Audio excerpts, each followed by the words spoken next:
So the word awenydd in and of itself just means those who are touched by the awen, those who are touched by inspiration in some way. And obviously, Awen has its root in that bardic tradition of being associated with the other world, being associated with the bardic arts, and being associated with inspiration, divine inspiration, inspiration from some otherworldly source. But these people were using Awen in order to divine the future or divine hidden knowledge in some way. And in Gerald Wales's writings, he says that some of them would imbibe in certain warmed milks, warmed sweetened milks and such, and they would drink this milk and then they would enter into this trance-like meditative state. And then within that trance-like meditative state, they would then start spewing random words out of their mouth. And within those words, there would be some wisdom or knowledge that could be drawn out. And the way that they get these words is essentially by channeling that flow of Awen through them. And then people would ask them questions, and the words would literally throw themselves out of their mouths. And I quite like that system of kind of, going into this state of being where you allow something to just travel through you, and then you just spew these words.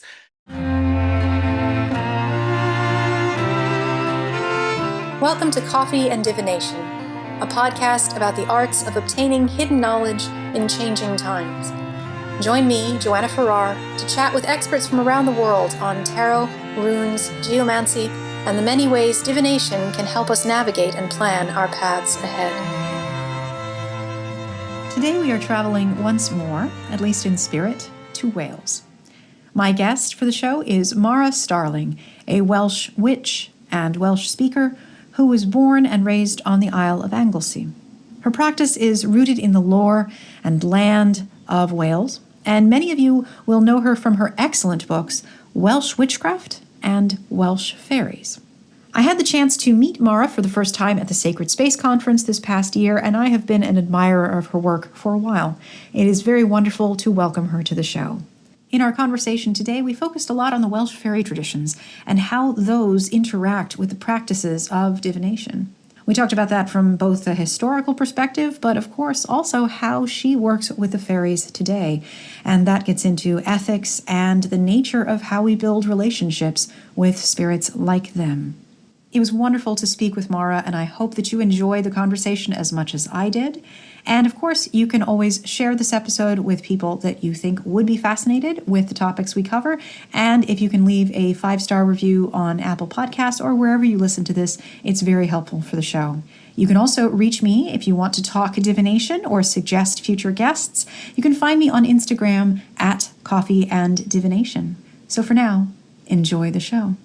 So it is my absolute pleasure to have on the show a guest that I've been looking forward to speaking with for a while, and that is Mhara Starling, who I had the wonderful opportunity to meet briefly and learn a little bit from at the Sacred Space Conference this past year. So it was lovely to get to meet you in person, and I'm so glad you could come on the show. So thank you. Oh, thank you for inviting me. I'm really glad to be here. Yes. So we have a bit of there's a tradition on the show, which is that there is a traditional first question, and it is pretty straightforward, though, which is, what was your first exposure to the arts of divination in childhood? Like the first time you remember seeing or interacting with divination in some way? Oh gosh, I think divination has always been somewhat of a part of my life in both traditional ways that you might expect and also in ways that some people might not class as divination, but I do when I look back at my life and such, and then also comparing it to traditions and such that I've looked into and researched into and written about as I've developed. But my first proper interaction with divination came in the form of tea leaf reading, and that was because my grandmother, my nine, nine is the word we use up in North Wales for grandmother, so I'll probably use that term a lot in a minute.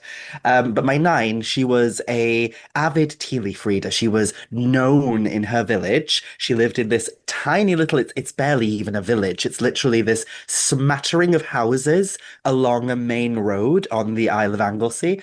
And she lived in a farmhouse just there.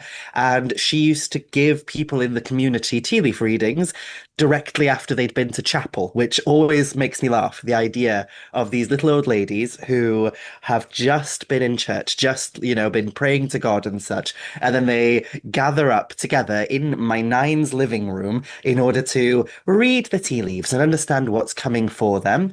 And she did it for a long, long time for a lot of people. And then I remember close to the time when she died, there was this rumor that she'd stopped doing it entirely because she read something too traumatic in the cup. She read something too traumatic for some person that had asked her to do it, and she decided that that's it. I don't want to do this anymore. I'm too old for this. I'm done. Which I always kind of, as a child, like really annoyed about because I wanted her to teach me. I wanted her to tell me how to do those things and such. But she also had a little crystal ball, which in my mind, when I look back now, I think that was just a paperweight. But as a child, I remember being like enchanted by the idea that my grandmother, my nine, she was there at home gazing into her crystal ball and reading her tea leaves and such. So I think that was my first proper interaction to any form of divination. And it was my first steps into understanding that there was a magical and occult aspect to the world that we occupy.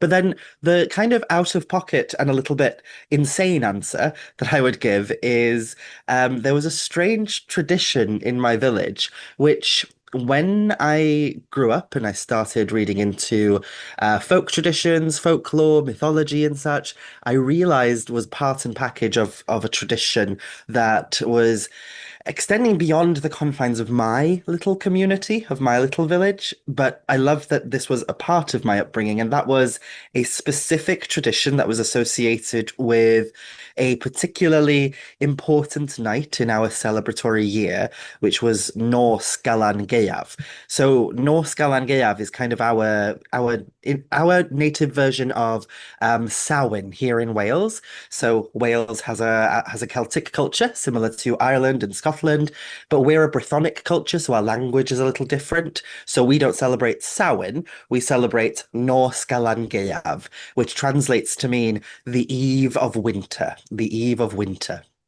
And at that time of year, there's a lot of beliefs and practices surrounding like ghosts and spirits and divination and all of these strange things. And the one that I remember specifically growing up was the idea that if you went on Halloween night on North Galangaeaf to the churchyard and you wander around the churchyard 3 times in a row, you just walk around the entirety of it, basically circulating it, and then you come to basically the door of the church for the third time, one of either two things will happen. Either you will see a spirit will appear in front of you and tell you the names of the people who are going to die in the next year. Or you will see this statue. There's an angel statue that sits there by the gate in the church, and that statue will come to life and do the same thing. Will tell you who will die in the next year or have some kind of message for you, which I never really thought of as divination for the longest time, but it is. It's a kind of divinatory practice because it's looking into the future. It's doing some sort of action to bring forth some kind of, vision or some kind of message from something other. So it's basically a form of divination, and yeah, it's a bit of an out of pocket one, I think. Did you ever do it? Oh, yes, Of course. absolutely.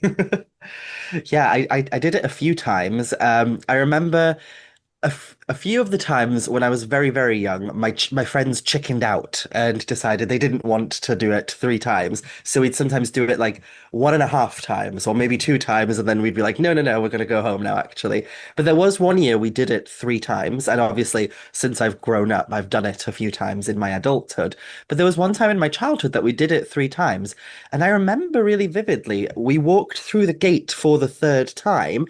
And in the corner of the graveyard, because like you can see quite far over to the very edges of the yard where the gravestones are and such, but in the very corner where there are these kind of trees planted and such, I saw a shadow just kind of moving towards us, this shadowy figure, and I noped out of there really, really quickly. So that was me being a bit of a coward in my youth. But now in my adulthood, it is part of something I do every year. And whilst I don't have the hugest, most like, Hollywood style interactions with spirits or anything like that, there have been some interesting things that have happened when I have done this in my adulthood. So yeah, it's become a bit of a tradition now. Yes, no, that's beautiful. And just in terms of kind of moving forward in time, so there were those traditions that were around you, from your family and where you were. How did that kind of lead from there into the path that you now have as a practitioner? Like, was that interaction with tea leaves something that inspired you kind of to look into other stuff, or did it come much later? I think I always see it as kind of my first initiatory step. So it was almost as though knowing that there was this potentiality to read into the future, to see something, to peer into the other, was essentially my first step into, okay, maybe there is something magical going on in this world.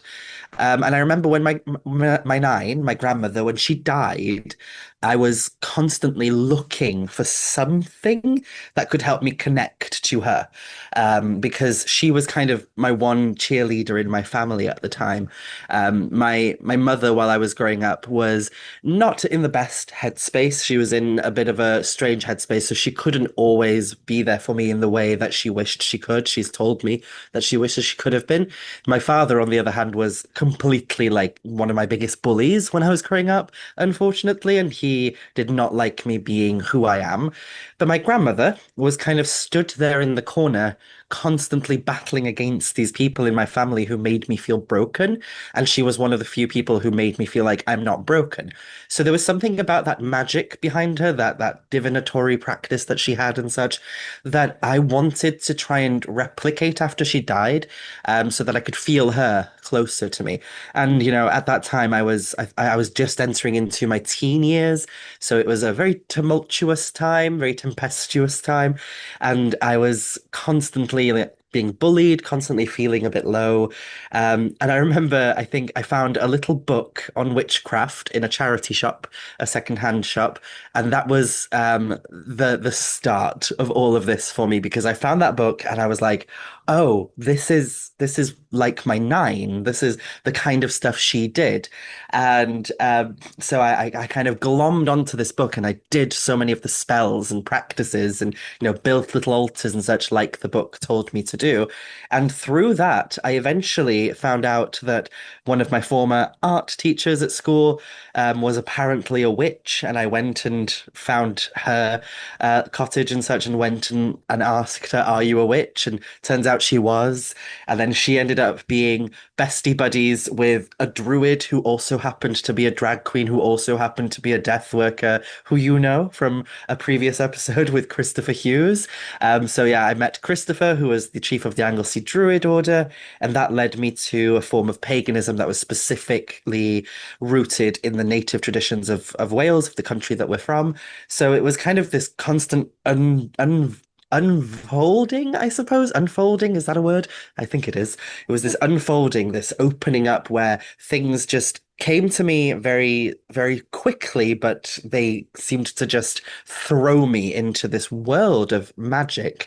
And now it's my life. Now it's all that I do. So yeah, it's lovely to like look back at all those moments that led me to this that I am today. Yes, absolutely.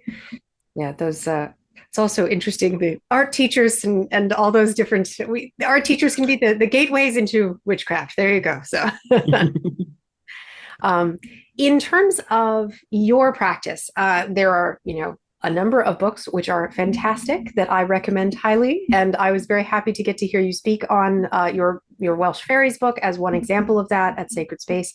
That is something that I would hope it is fair to say is a big part of your practice. It's certainly something that I think a lot of people appreciate about what you have been bringing to the world in terms of really making sure that there's a wider appreciation for Welsh fairy lore in particular. Um, can you maybe speak about how sort of like fairy lore and that kind of interaction with spirits? I mean, we've already talked about spirit contact in a sense because of the interactions in the graveyard and that kind of contact through divination. Was that impetus towards just knowing how to interact with fairies kind of always a part of your life, or was that something that also kind of unfolded a little bit later? Oh, it's kind of a little bit of both, which is really interesting because um as well as being interested in like the divinatory traditions and stuff that my grandmother was interested in, simultaneously alongside that throughout my entire childhood, I've always had a bit of an obsession with folklore and mythology, as a lot of children usually do. And I was very fortunate in that when I was growing up, I had a specific fondness for three particular types of beings. And I remember vividly on my first day of school, like first day of school entirely. So I don't know what the equivalent would be everywhere else in the world, but here in the UK, it's called primary school, the first school that you go to. And I was around maybe 5 years old at this point, and I have this vivid memory of walking into the school and sitting on this very soft, very comfy chair in the reading corner, and my teacher kind of asking me what kind of things I like, just as I was being introduced to schooling and such. And I remember telling her that my favorite things in the whole world are mermaids, fairies, and witches. There was those three things in particular. And luckily, I was very privileged to go to a school that only had 26 students in total. So they were very keen on honing in on what it is that you like and trying to inspire you to learn more based on that. So they had the time and the ability to focus on us as individuals, which a lot of schools aren't able to do because they have so many more students. So the way that they specifically, my teachers, focused on me was they went, okay, well, you like mermaids, you like witches, you like fairies. Do you know that we have folklore specifically pertaining to those things here in Wales? That you don't have to read like Hans Christian Andersen or watch, Disney films and such, that we have our own stories. And so they introduced me to the stories of the Mabinogi, they introduced me to fairy tales and folk stories and such. And from that moment on, I was just obsessed, absolutely obsessed. And I was always known as a child as the fairy person. People would come to me and tell me fairy stories. And of course, as I went into the realms of witchcraft and paganism and such, that transferred over. And I started looking not towards just fantasy and literary forms of fairies and witches and such, but also actual folkloric examples and mythological and actual ideas and beliefs that were rooted in folk tradition.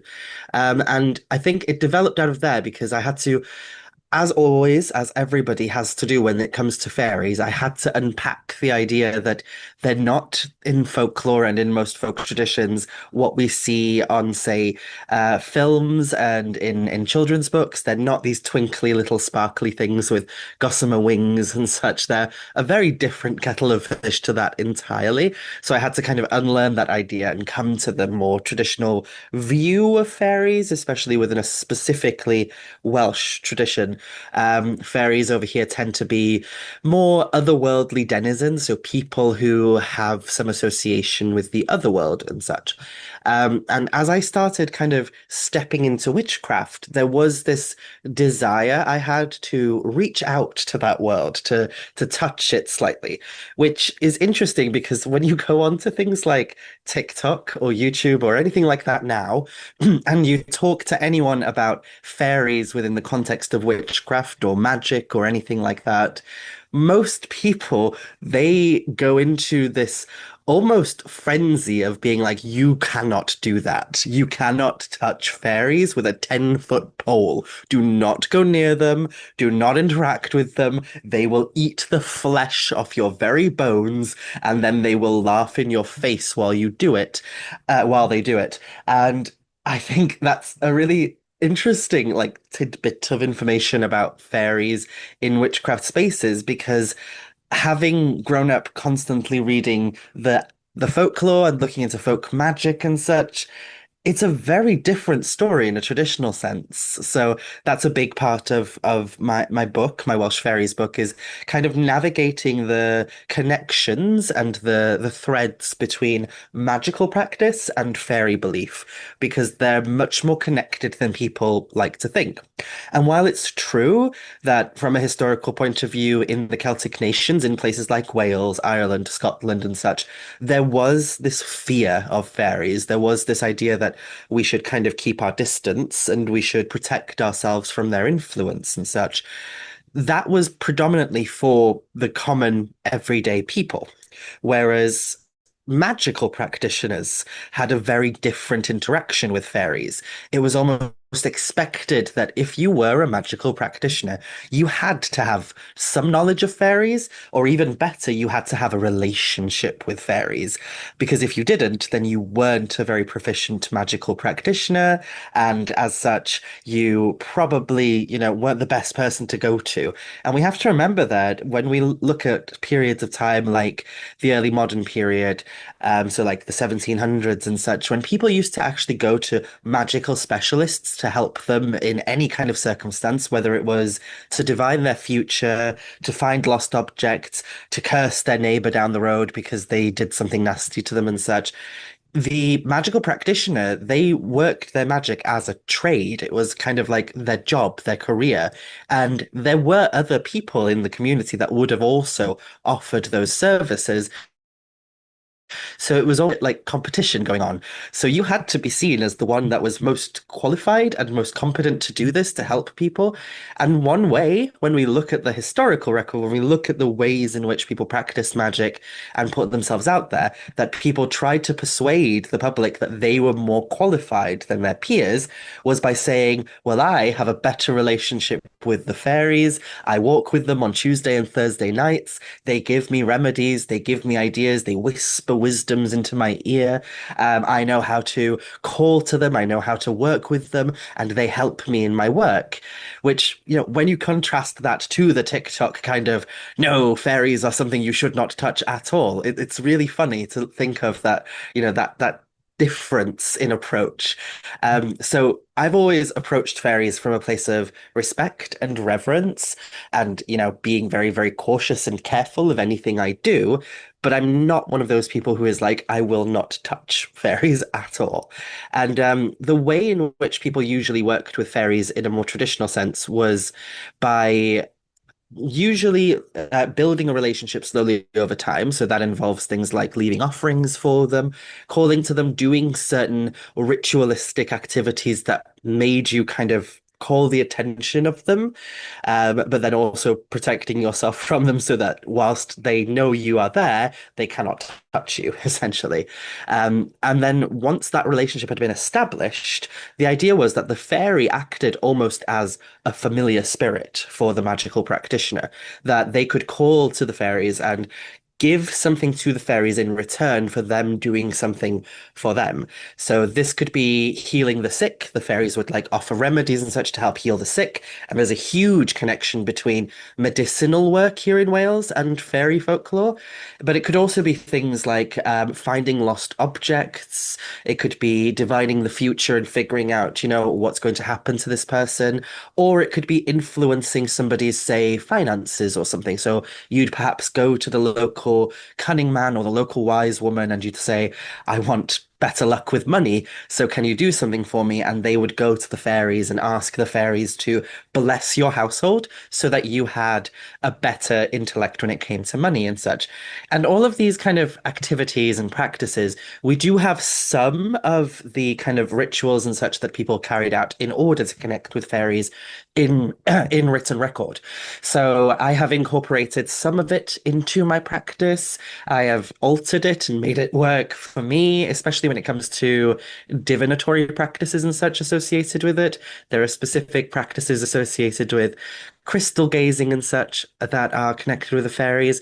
So yeah, I would say it's definitely quite a big part of my practice, and it has kind of similarly to witchcraft in general, just unfolded naturally and feels like a natural progression from being that child who absolutely wholeheartedly believed in fairies and wanted to touch the fairy world in some way, to now being a modern day witch who works within the traditional system of my own culture in order to work with these entities. I love looking at that trajectory and how it's happened. Yes, absolutely. That is all very, very fascinating. And I think it's interesting for me because I feel like we probably, depending on what part of the culture we're talking about, tend to flip back and forth between extremes. So there can be the elements of no, fairies would never hurt you. They're lovely and they will only help you, versus the no, they're going to kill you and steal your cattle. Or in my case, my goats, So, not to say that they could not, but I think it's telling that as a culture we don't do well with gray areas and we don't do well with fluidity of that sort of ethics of how other beings interact, let alone other humans. But still, particularly then we talk about spirit contact, and we're not very well versed in things that are not super black and white. That aspect of fluidity then also goes into the discussion of the other world, which I feel, we have to talk about the nature of the other world when we're going to talk about fairies, but it also, I would be interested to hear your thoughts of, its connections to divination as well. So maybe if you could just talk a little bit about what your conception or the more general Welsh conception of the other world is, because I think that's a really fascinating topic. Yeah, so the other world within Welsh tradition is referred to by one specific word, and that word is anwfn. And some people might have, so if you're listening and you've read things like The Four Branches of the Mabinogi, or if you've been interested in Welsh mythology at all, you might have read it as either Annwfn or Annwn. So it's spelt Annwn or Annwfn. And a lot of people, they come to me and they ask, what's the difference between these two spellings? Why do you sometimes see it with an F and pronounced Annwfn? And why do you sometimes see it without the F and pronounced just Annon? And the easy answer I can give really, really quickly is just they're both correct. It just depends on who you're asking, what point of time it is, and what their preference is. So my personal preference is Annovan with the F because I feel like it conjures up a bit of an insight into what kind of place this is. Whereas the unknown spelling is more specifically popular within modern colloquial kind of culture here in Wales. So most people with a passing interest in mythology will probably say unknown, but those of us who are diehard geeks who like delve into this stuff for a living, we will usually say Adnothan. Um, and the reason for that for me personally is, like I said, because it helps you understand the meaning of it a bit better. Our culture, our language and such, is an inherently poetic language and culture. So when we look at the history and the trajectory of the Welsh language, it has its origins in Common Brythonic, which was the kind of native Celtic language of Britain, former to, everything happening, and that culminated in it becoming this territory occupied by Anglo-centric speakers. Before that, it was a landscape dominated by Celts, and specifically Celts of the family tree of the Brythonic branch. So Celtic culture is split into two specific family trees, the Goidelic and the Brythonic. The Goidelic occupy places nowadays in the modern world like Ireland and the Isle of Man and Scotland, whereas the Brythonic nowadays live in places like Cornwall and Wales and Brittany. And when we look at the past, though, it's a bit different because the entirety of what we now refer to as Britain, so what is today England, Wales, Scotland, that entire landscape would have been occupied by Brythonic speaking Celts. So they would have spoken a language similar to Welsh, but obviously a much older form, a much, much older form. And Welsh developed out of this common Brythonic tongue, but the way that it developed is really interesting because it's after the Romans left Britain. They left us in this kind of void of chaos because they ruled over us for so long, and then they just kind of left in a heartbeat. Literally, in the flitter of a fairy's wings, they were gone, and we were left to our own devices. And we were just kind of stood there going, What do we do now?" And we didn't know. So that was the birth of this new identity, Welsh identity. And that started because essentially all of these kind of separated tribes and groups and kingdoms of Brythonic speaking Celts, they had this realization that when they serve kind of any when they practice any kind of situational gatherings, when they had like ritual gatherings or ceremonial gatherings for whatever reason, they couldn't quite understand one another because though they all spoke a Brythonic language, they all had their own dialects and such. So the bardic classes, which were the people who basically ran the ceremonies, ran the rituals and such, they started developing a new language, a ritualistic ceremonial language, which culminated in becoming what we now refer to as Cymraeg, the Welsh language.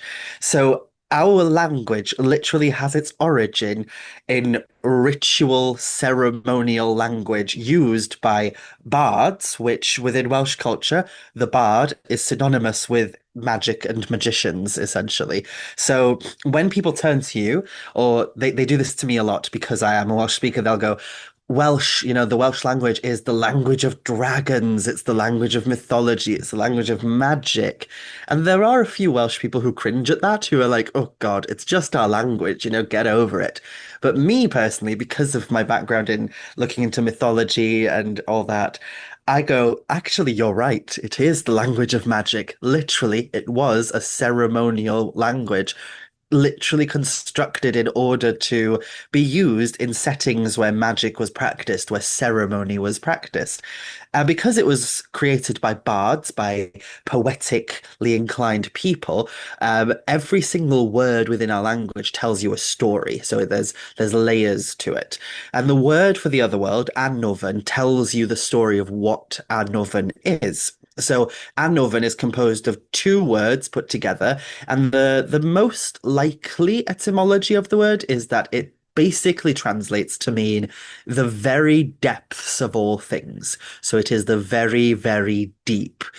And there's a lot of ways that we can interpret that because the other world presents itself predominantly within three primary expressions within Welsh culture. There's the other world of the bards. So to the bards, the other world was the birthplace of all divine inspiration, which we refer to within our language as awen. So awen is this flowing force of inspiration that literally grips you, and in that relationship between you and Awen, you birth something that is rather profound, usually in the form of poetry and prophecy and such. And this force that helps people create poetry, create prophecy, and practice magic has its root in the other world, according to the bards. So to them, this was an important thing that they needed to have in order to write their poetry, in order to have any power in society. Their poetry needed to be good, needed to be touched by Awen, and in order for it to be touched by Awen, they needed to have the Awen flowing through them, so they needed to connect to Awen. But Awen is an otherworldly force, so in order to connect to Awen, they had to connect to the other world. And so they entered into all sorts of different practices in order to draw the Awen up into them. And that involved things like going deep inward into themselves, going into trance-like states, going into sensory deprivation. So from that context, we could interpret the very deep as meaning that in order to touch the other world, we need to deepen our consciousness, deepen our perception of the world, deepen our perspectives, and venture deep into our own being. So, we could see it on that very almost psychological, almost kind of metaphysical level. It's the very deep within us, the very depths of our world. But then in mythology, the other world is presented as a literal place. It's a literal place that you can walk into in the same way that you can walk into a supermarket or into your local forest. It's a tangible place that you can touch. It's a corporeal place. It's not some spirit realm that is far, far away. It is a literal place that is always a breath away from our own world. So though there are magical and spiritual connotations surrounding it, it's still this real place populated by real people and it's very similar to our own world. And there was this tendency in kind of the early modern period, and especially through to the Victorian era and such, of comparing the other world within our mythology, within our folklore and such, to the Christian hell.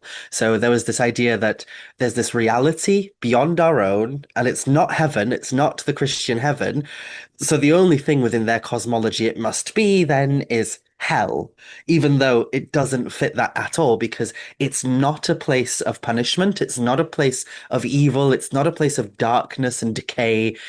It is a place that is not too dissimilar to our own world, which I suppose some people would probably say is hell. But, it's this place that is kind of like our world, except everything is just that tiny bit better. Everything is like just slightly amped up a bit. It's like if you take a picture for Instagram and you apply a very beautifying filter. That's the other world. Or like I usually say when I'm giving talks and such, which sometimes lands me in trouble because it's somewhat political.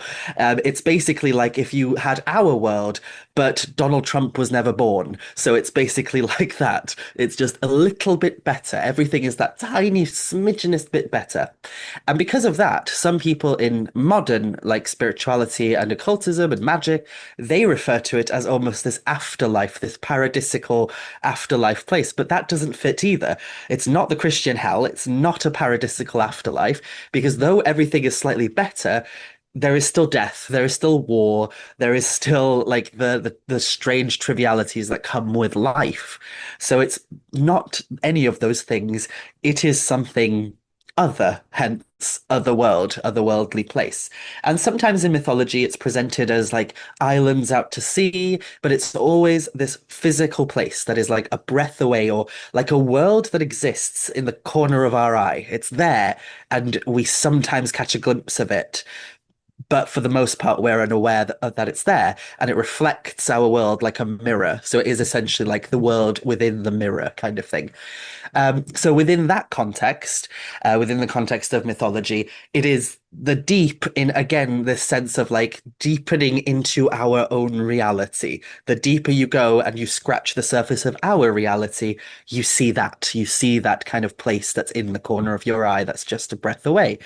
And then in folklore, the third kind of expression of the other world, it became the realm of fairies. It became fairyland, literally. So within that context, it is the place where fairies live. It's a place of magic. It's a place of enchantment, and it's a place of danger as well, because you often hear stories where people find themselves lost in the other world, and they usually do something silly, like they steal a flower or they eat a fruit or something, and that tricks them, and they have to stay there and essentially act like a slave or like a servant to some noble fairy person, or perhaps they find themselves being the target of a hunt in the fairy realm and such. And this landscape, this fairy landscape within folklore, is accessed via specific places, and it's usually caves, deep lakes, over deep water, things like this. So in that context, it's literally the deep. It is an underground subterranean world, so it's deep under the earth, or it's a place that's accessed across the deep of the ocean, or maybe you can get there if you fall into a deep, dark lake. So in all of these kind of different expressions, the idea of it being the very deep and northern is very much, it makes sense. It makes absolute sense to how it is expressed. You can interpret it in a variety of ways, whether it is that you're deepening your perception of the world, whether it's that you're venturing deep into yourself, or whether it's you're literally falling into a deep hole. You end up there. So it's the deep in every context. And that's the way the word is composed. The an element at the beginning basically implies a very, very something. So it's a prefix that intensifies a word that comes after it. And the northern comes from doven, which means deep or depths. So the other world is that, essentially, all of that and more. But yeah, I hope that made some sense. Absolutely. There's a novel I'm finally rereading, Little Big by John Crowley, that where it's essentially kind of like a modern day retelling of the act of sort of like what the fairy realm behind a house. It's essentially the story of a house and how it is kind of one of those doorways. And it is interesting because of your connection to like the depths, because he talks about how size and scale changes as the different characters are sort of like variously closer or further away from that portal and that idea. Also in that novel, there are sort of enchanted cards. They're not exactly tarot cards, but they have a connection to how various characters are able to have connections to what they need to know for, for their lives. And some of that is gifted from these other beings, shall we say. And that, I think, then that does connect to what I wanted to talk about next, which is in connection, as you said, to how practitioners of magic are, were expected to have these close connections to these beings. They're what gives you the ability to get help, which you would need. How divination and the act of getting knowledge can be, the act of them simply giving a healing remedy or something of that nature. But are there other like specific ways that divination would be used in that kind of like traditional role of a cunning person and their interactions with them? Yeah, definitely. And I think the primary way that it shows up a lot within fairy tradition is, as I kind of hinted at earlier, was the crystal gazing. So this is an interesting one because it's something that just kind of exists within our folk magical history, and yet I don't really see that many people, and I'm to blame for this too, talking about it, which I think needs to be rectified because it is a really interesting thing. And it's very similar to what we do nowadays with like scrying into crystal balls, scrying into water and such. It's that idea, but there was a whole practice surrounding how you basically activate the item that you are using in order to divine the future. And it was usually a crystal, a stone of some variety that was believed to house a little bit of that otherworldly energy. And in order to have that otherworldly energy placed into that crystal, in order to give it the ability to not just be your standard rock, but instead be a divinatory tool, there needed to be a whole ritual carried out where you called upon otherworldly forces, aka fairies, to bless the stone essentially. And in kind of, I think perhaps one of the reasons that it isn't more popular is because some of those rituals are questionable. Some of those rituals involve doing things that I think a lot of people would refuse to do nowadays.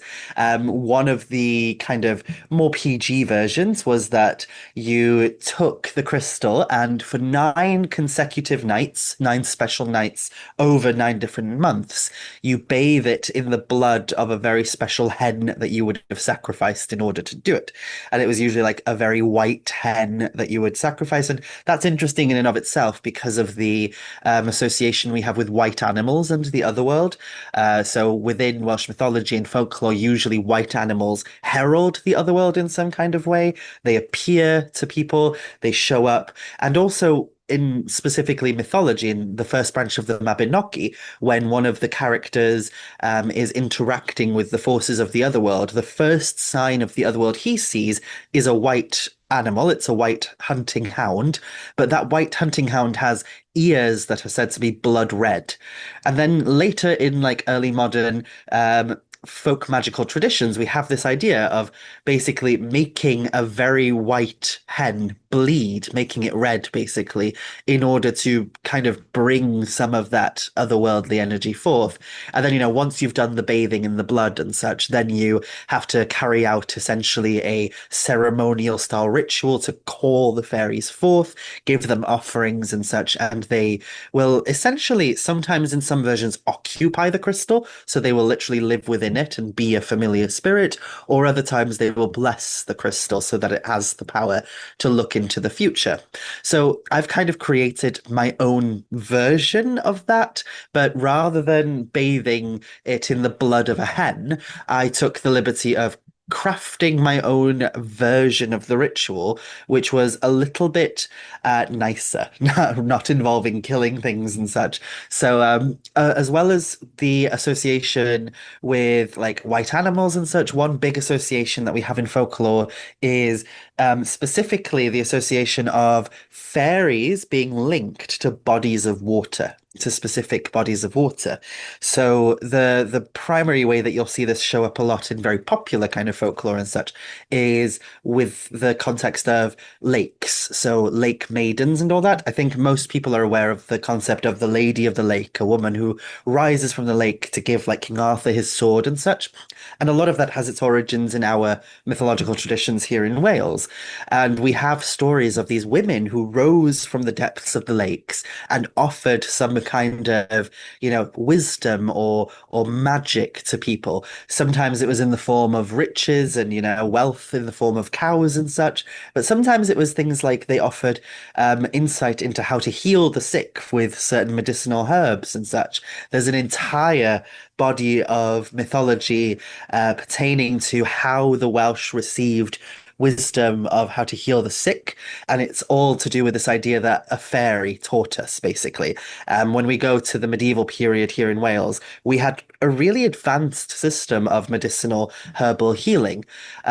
And a lot of people like they study this and they go, we were quite advanced considering like everything that was going on. Why were we so advanced in our herbal lore and in the way in which we practiced medicine here?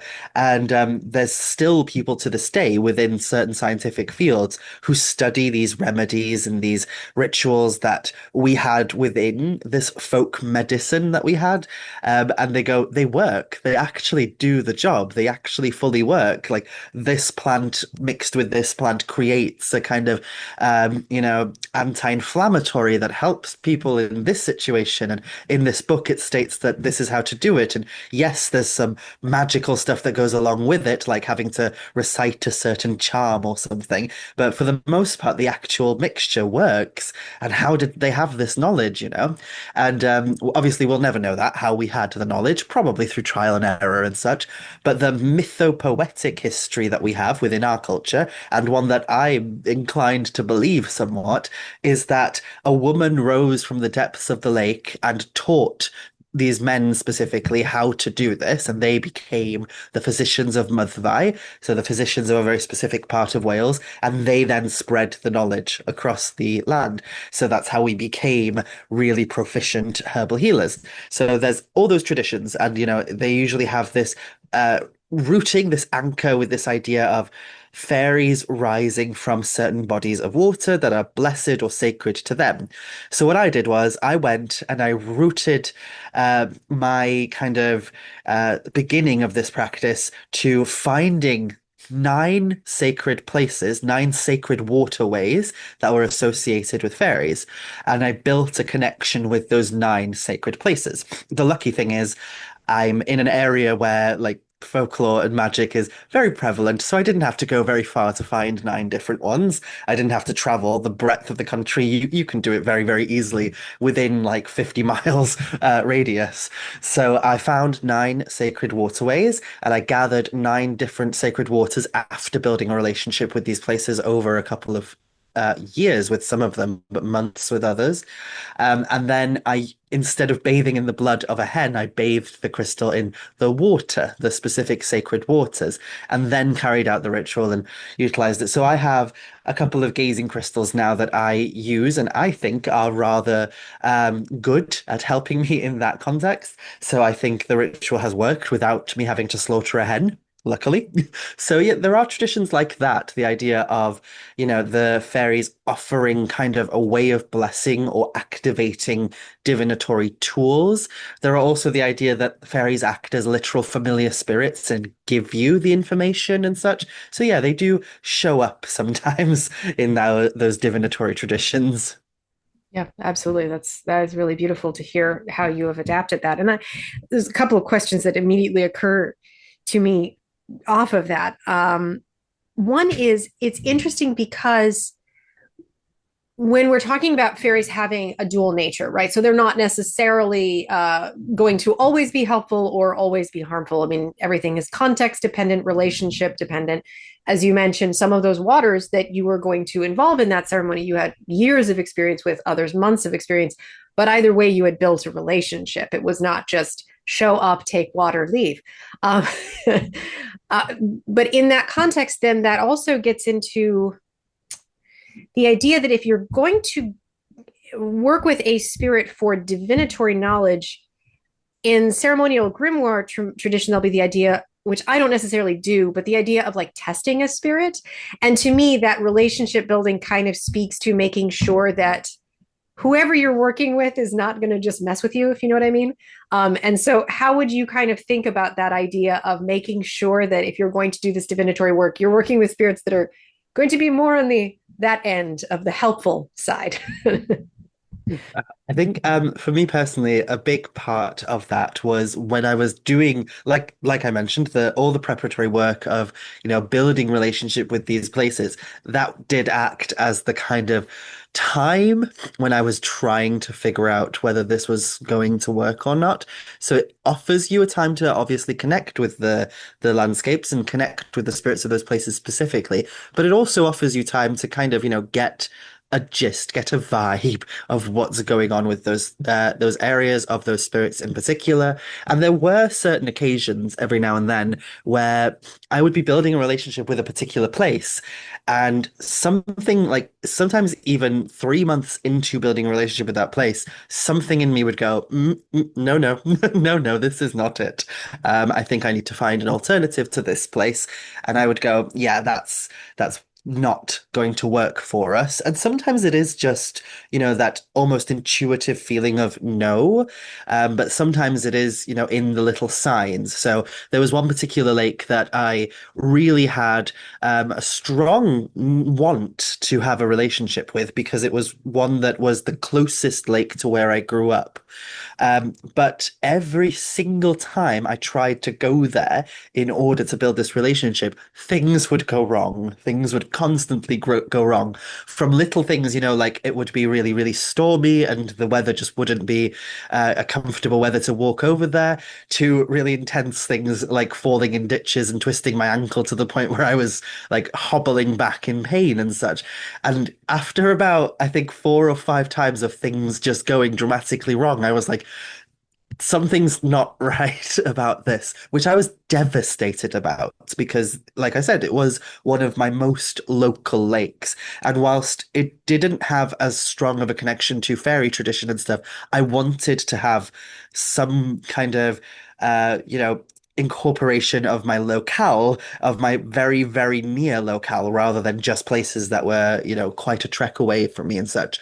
So it was through those kind of relationships that I kind of deduced whether it works. But then obviously, once you've actually activated the crystal as well, there are certain things that you can do to test whether the crystal is actually going to give you the answers. And the way in which I did that was I would usually, so my crystal gazing sessions, they work in a very specific way where I enter into a very dark room. So I'll usually ensure that there's no sources of light in the room at all, which is very hard in the modern world, might I add. So I'll like draw the curtains, turn the lights off, and then the only source of light I will have is this is very difficult to explain, but I've got basically this very special crystal stand, this specific like stand that's used to be an oil burner stand, but I've kind of adjusted it to make it work for me. And the way that it works is that the crystal that I utilize specifically, and I have to add before I go forth that I'm not a crystal person most of the time. I'm not the type of person who, collects amethyst and rose quartz and such from crystal shops. That's not really much of my thing. So I'm sure there might be some people listening that are confused by this because I'm mentioning this, but the crystal that I use is a piece of quartz that comes from a quarry that's just down the road from me. So it's one that I've literally picked up from the local area, and it looks as though it's a, beautifully polished point that you would buy from a metaphysical shop. but it's just one that I picked up off the floor in an old disused quarry. So yeah, that's just something I wanted to add for anybody who knows me more intimately and knows I'm not into crystals. We're not talking about, a crystal ball sphere that I bought from a shop down the road. We're talking about a crystal that also has a connection and ties to the landscape as well. And what I'll do is I'll place that crystal on the top of this stand and I'll have a little tea light candle underneath it and I'll light the candle. And it's not underneath it in a way that it'll burn the crystal. It's just there so that it kind of shines the light through it. And as I sit there with the light kind of dancing on the crystal, because it will kind of, as a natural flame does, it dances. It'll move the light on the crystal in certain ways, and then I'll enter into a trance-like state, and I'll just watch the patterns and try and deduce something from that. And sometimes I incorporate like forms of writing into this as well. So I wouldn't call it automatic writing, but it's a similar kind of process where I'll gaze at the crystal and I won't look at the paper next to me. Not that I could anyway, because it's usually dark as hell. And I'll just write down anything that pops into my mind while I'm gazing as well. And sometimes while doing that, in order to test crystals first and foremost, when I'm doing this technique, I will ask questions that I already know the answer to, that I already know quite clearly the answer to, and see how it works. And if it does anything dubious, if it does anything that makes my alarm bells ring, then I stop and I kind of take that crystal and maybe bury it to not use it. And this also works for me personally, not just with crystals, but also with bodies of water. So sometimes I'll use I have a glass bowl that I use, and I'll place that on the stand instead of a crystal, and I'll use water poured into it, which with the whole context of the waters we were talking about earlier, we can use sacred waters from sacred places as well. And same kind of idea is used where the light of the flame reflects on the water and you enter into a trance state and watch the patterns of lights and then you'll get something out of it. So it's that mixture of light and water, light and crystal and such. But yeah, that's kind of how I will usually test it. It's an entire process of testing the actual areas where I gather the supplies and then also at the end of the period testing it first and foremost before then going on to use it as normal. Yeah.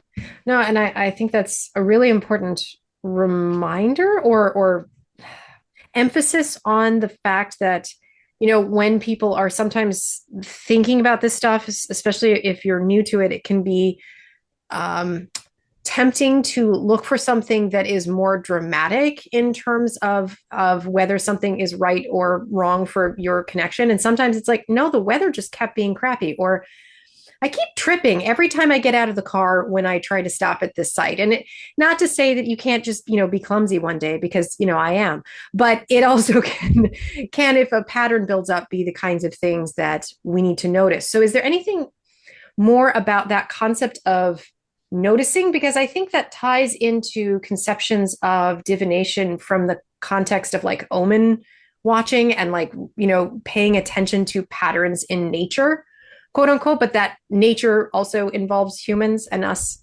tripping and falling if we get out of a car. Is there anything you want that you would say about folk traditions of omens and how that might connect to this conversation?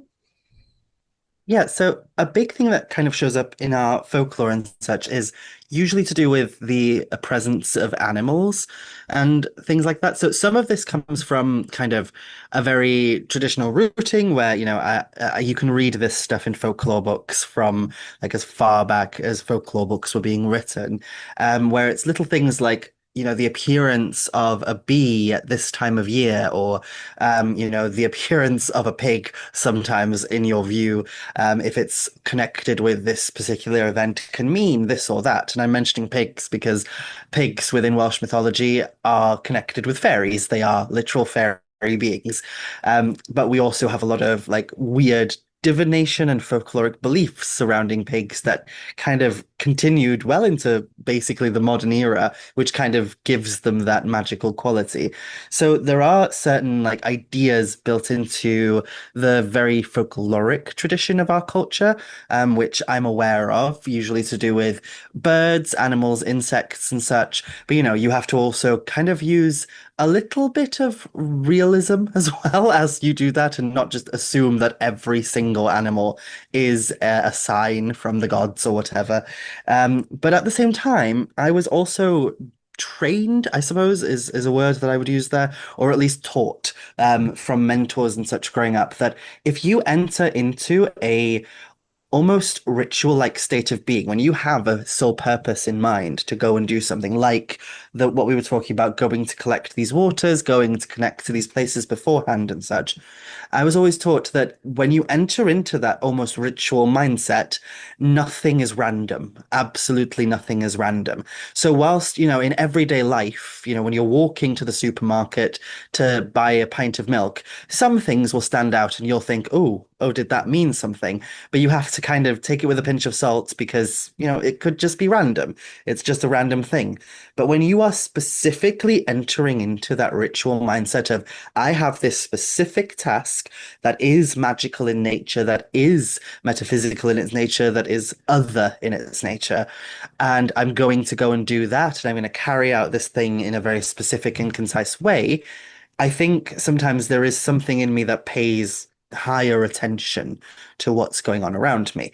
And it can be little things like, for some reason on this particular trip over to this lake, I just keep being drawn to this one particular plant every single time, like, oh, why is this happening? Why am I more aware of this plant that I've never noticed before on every other visit, but now I'm noticing it every 4 steps. It's like there's this plant there, and I haven't read up what this plant is. It's not just pattern recognition of, oh, I've read about that, so now I'm seeing it.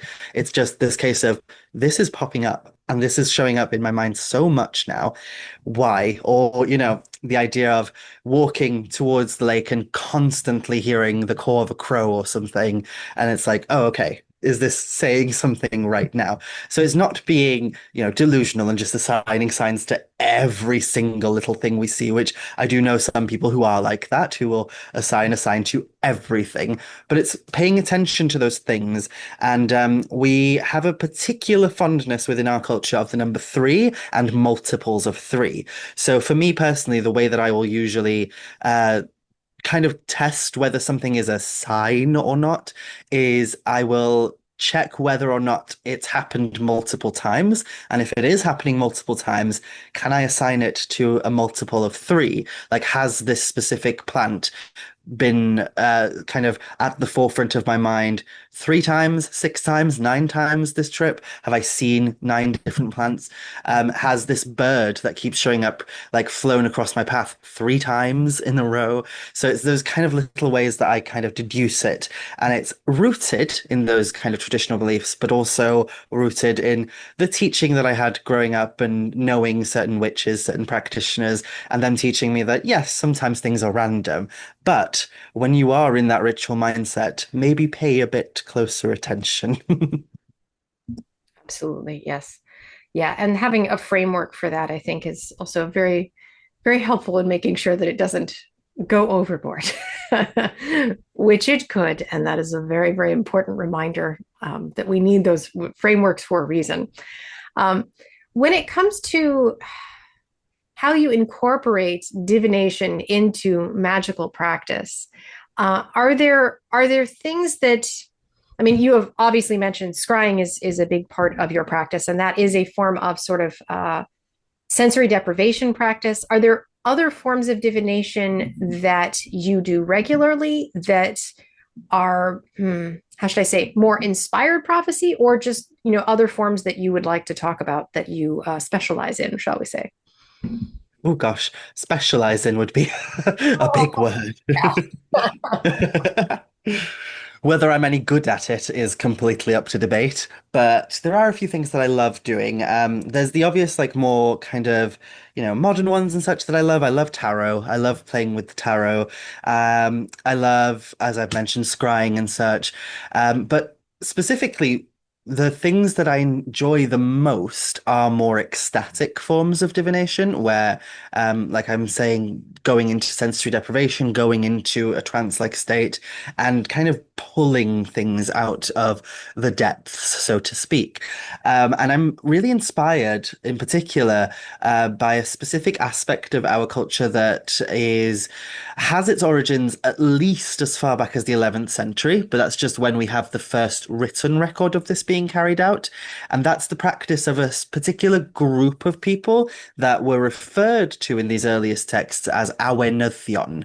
So the word awen, I mentioned it earlier to do with the other world and such, being born in the other world.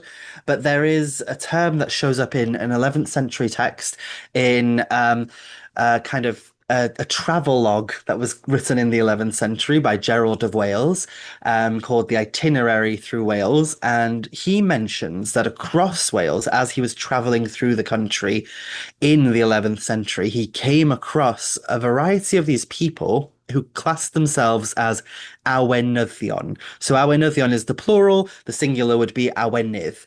And in modern paganism and such, the term awenydd has been adopted to mean anybody who has a particular interest in seeking the mysteries and seeking magic and such. So you'll see a lot of kind of druid organizations refer to their initiates as awenyddion. You'll see certain magical traditions refer to people as awenyddion.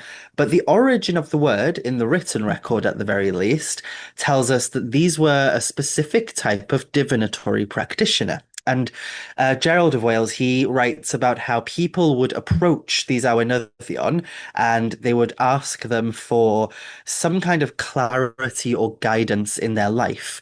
And the way in which they worked and operated was really interesting. So the word awenydd in and of itself just means those who are touched by the awen. Those who are touched by inspiration in some way. And obviously, Awen has its root in that bardic tradition of being associated with the other world, being associated with the bardic arts, and being associated with inspiration, divine inspiration, inspiration from some otherworldly source. But these people were using Awen in order to divine the future or divine hidden knowledge in some way. And in Gerald Wales's writings, he says that some of them would imbibe in certain warmed milks, warmed sweetened milks and such, and they would drink this milk and then they would enter into this trance-like meditative state. And then within that trance-like meditative state, they would then start spewing random words out of their mouth. And within those words, there would be some wisdom or knowledge that could be drawn out. And the way that they get these words is essentially by channeling that flow of Awen through them. And then people would ask them questions, and the words would literally throw themselves out of their mouths. And I quite like that system of kind of, going into this state of being where you allow something to just travel through you and then you just spew these words. And what's really particularly interesting about the history of those individuals, those practitioners, is the fact that so the word Awen is very, very important within Welsh tradition, and you'll often hear people talk about it within the context of druidry and the bardic arts and such. But what is really, really fascinating is around the 11th century, so around the same time that this was being written, these accounts of these divinatory practitioners were being noted down by people like Gerald of Wales, we suddenly see a gap that lasted almost 2 centuries within very kind of very important clerical writing and manuscript writing and such, where we see no mention of the word Awen. The word Awen basically gets scrubbed off the historical record for almost 2 centuries. And it's like, what happened? What was going on? Why did the word Awen just get scrubbed off? And why did the poets stop using it? But then they started again after a while. And the theory is that the reason they stopped using it is because the word was being associated with these diviners, with these people who were looking into the future. And the diviners were usually common everyday people, poor people, who, were just making a living utilizing their magical art, their closeness with this force. And the idea is that the bards, who were a much higher class of people, they were the ear of royalty. They had, power and influence in society. They had a king or a rich person as their patron. They were paid just to write poetry, and they lived lives of luxury, essentially. So they were the upper classes, looking down their noses at the common muck. And here you had the common muck using the word awen to say, oh, this is my divinatory practice. This is how I connect to the divine in order to find hidden knowledge. And the theory is that the bards were looking at this and going, we need to distance ourselves from those common muck types. So maybe we'll have a little bit of a break from talking about Awen. We'll just pull away from that for a little bit. And I love that theory. Obviously, we can't prove it if that is the case and why the word Awen takes a little break for a while within our history. But, it's an interesting one. It's basically these very privileged individuals going, we don't want to be associated with those underprivileged people. And so I feel a kinship with the underprivileged who are looked down upon and such. And I love it. I love like pulling on that word and pulling on that tradition. So I have my own version of that practice that I carry out, which is again just kind of spewing information. And it can come in the form of, similarly to what I was saying earlier, writing rather than talking. So just kind of writing the words down and such. And I find that sometimes when I cannot make heads or tails. We all have those moments, I assume, I hope, or else I'll have incredible imposter syndrome after saying this. But we all have those moments where, you've pulled the tarot cards, you've thrown the runes, you've done everything that you want to do, and it just isn't clicking, isn't making sense, and you can't fully understand what's being said, but you still need that guidance. You need something to help you. And in those moments, I do one of either two things. I either go to my friends who are also readers and I ask them to read me instead, or I will go into that trance-like state and I will pull upon the power of Awen in order to bring forth something that is much more ecstatic in nature. And I find that it can really help in conjunction with those other divinatory tools, like pulling three cards out, and rather than reading what the cards say, just doing that whilst looking at the cards, doing that kind of practice of pulling on the Awen in order to kind of bring forth some kind of prophetic wisdom. So yeah, that's kind of one of the, I think, more out there versions of divination that I practice that is hard to explain because it is quite an ecstatic in the moment practice, but I think is rather a transformational one in and of itself.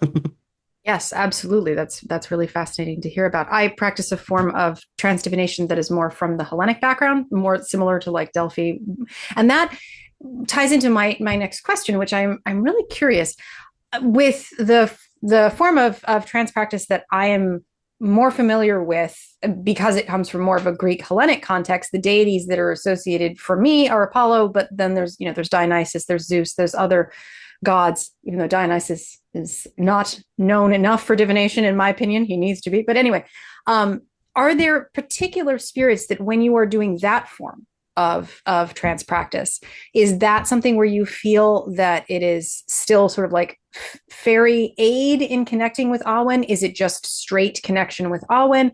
Or are there other spirits that are kind of involved in that process for you? I would say there's probably a few different spirits that I work with. There are certain familiar spirits I work with, but it does tend to coalesce around that idea of them being in some way or another connected to the other world, which is essentially the definition of fairy within our culture.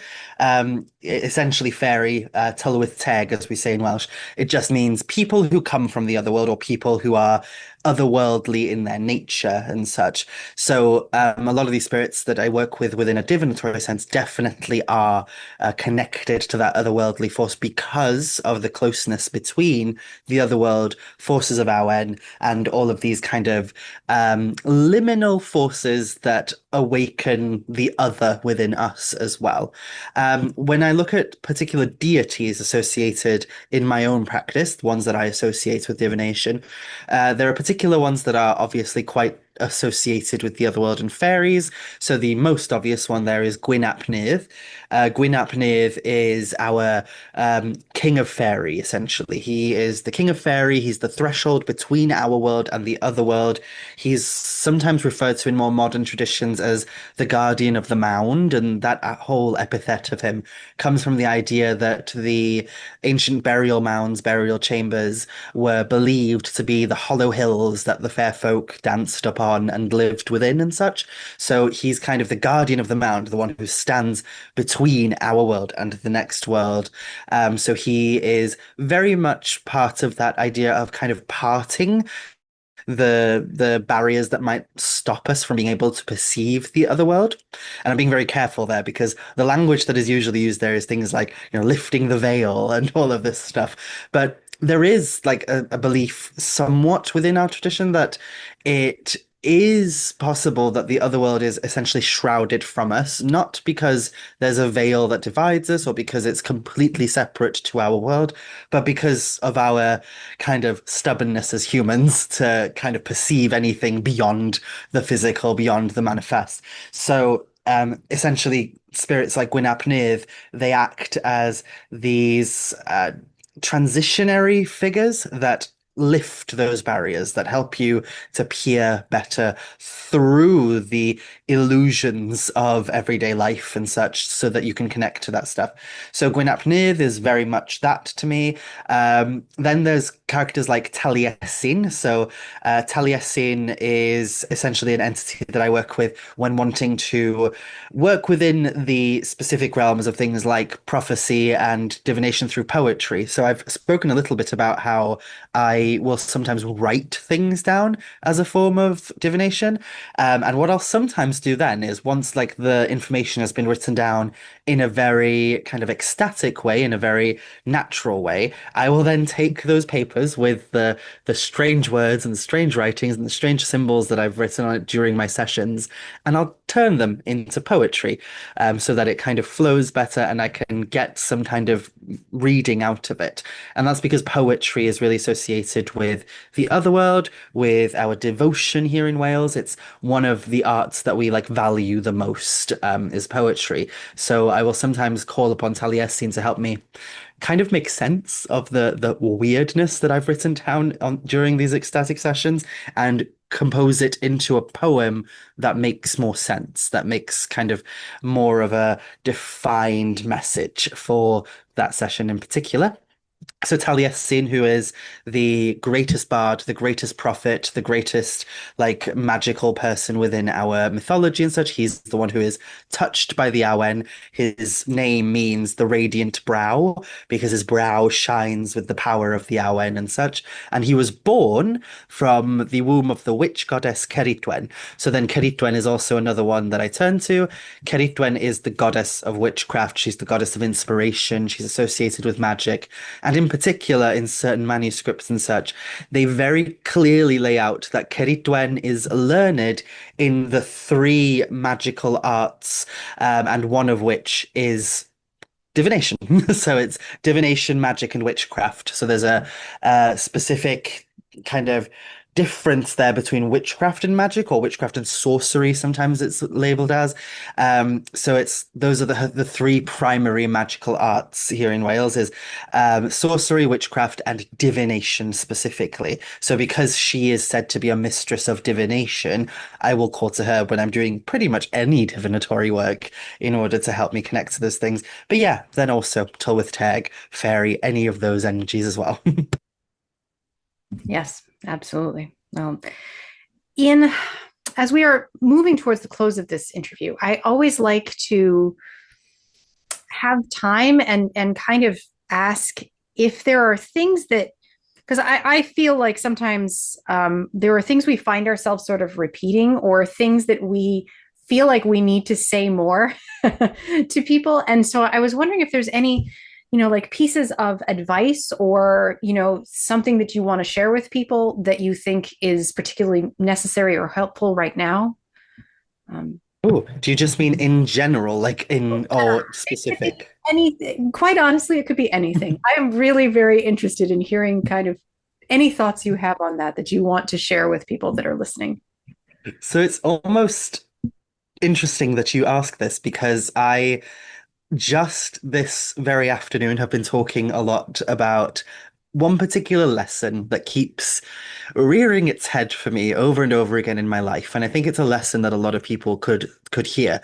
And the reason it's come up for me a lot lately is because I've had certain people, certain individuals from my past rear their heads again, and it's kind of brought up a lot of these tempestuous emotions and such. And it's something that you know, I think some people don't like to admit about themselves, but I think we all suffer from this.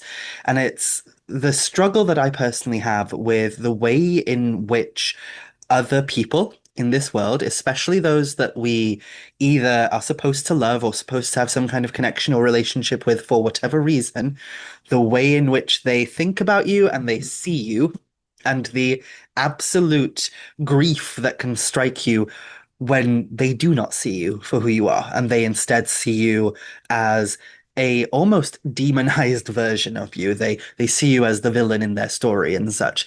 And I've been thinking a lot about this lately because a situation has arisen again where that's happening. And I think about how I've spent so much of my life sitting there thinking, how can I change myself in order to be more appeasing for other people, in order to be, better equipped to be essentially digestible for people outside of me?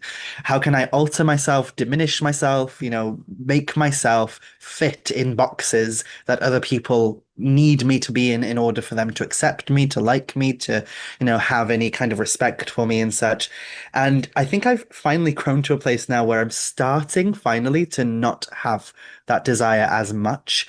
But there is a human need, for especially if it's people that are supposed to love us and are supposed to, in air quotes there, like especially if it's family, if it's people that you have connections to that are not by choice but essentially by blood, by marriage, by connection, whatever. Sometimes it can be really, really hard when you try so hard to essentially warp yourself in order to fit somebody else's view of you, and still, even after all that work, they do not see you. Um, and I've spent so much of my time doing that to myself, crushing myself down in order to try and make myself more digestible for other people. And I finally reached a point now where I need to remind myself very regularly that that is not my job in life. My job in life is not to crush myself down in order to be more digestible for other people. And I think sometimes people will come into your life and they will demand that you dim your shine in some way, that you dim yourself in order for them to see you more within their idea of what you want, what they want you to be. So they will literally ask you to bring your radiance down a little bit, stop being as kaleidoscopic and so much you that you are, and instead, just kind of use the dimmer and bring it down a bit.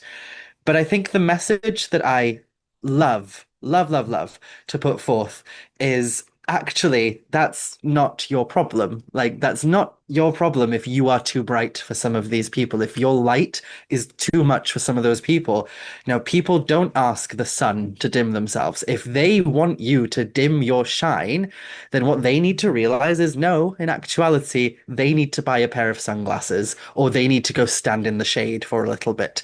They need to go somewhere where they can be more comfortable rather than demanding of you to diminish yourself in any way.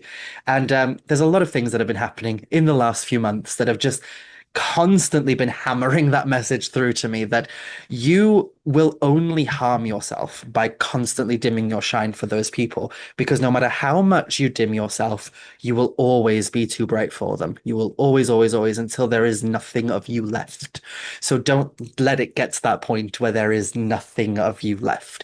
And I don't know why that message just keeps coming up lately, but I feel like there's a lot of people out there who need to hear that message as well, that, at the end of the day, it is not your job to make those people comfortable. And all you can do is be you and accept that the people who will appreciate and accept you for who you are going to do that. They're not going to do it because you twist and warp yourself into some image of what you think they need. So yeah, tell them all to go and buy a pair of shades or to go and stand under some tree if they're bothered by your light. I love it. I could not agree more. That is fabulous. Thank you for sharing that. I am sure I need to hear it. We all need to hear it one more time. That's for sure. Yes. So I want to just also leave a space. Of course, there's going to be things in the show notes about, where to find you, where to follow your work. Is there anything coming up for you that you really want to share with listeners, that you're a project you're working on or stuff like that? Oh my gosh, I've always got something going on. I constantly run courses, online courses. I've got books, that are constantly coming out. I've just had one come out called Pagan Portals of Mabinogi. It's this one here. It's published by Moon Books. It's a very small, accessible book for anybody who's interested in dipping their toes in Welsh mythology and wanting to extract some of the wisdom and magic from it and such. I've got another book by Moon Books coming out next year, all about Welsh deities and such. But you can also find me pretty much everywhere. I'm like some kind of venereal disease. Once you've kind of rubbed up against me, it's very hard to get rid of me. And, you'll need some kind of ointment, but unfortunately, I'm not sure that ointment exists. So yeah, you'll have to put up with me now that you've rubbed up against me. But I do have, like podcasts and YouTube videos and all sorts of things that people can find for free, or they can also seek out my courses via my Patreon, my books, my all sorts of things like that. So come find me because I love to play in the magic and the stream of Wales, and I like it when other people come and play with me. Yes, absolutely. Well, I am very excited to read your next projects and hopefully, see you in person again sometime soon. So thank you so much for your time here. I have like another 25 questions. So another time we will have to come back and talk again. And thank you for being on this time. Oh, thank you so much for inviting me. Diolch o galon.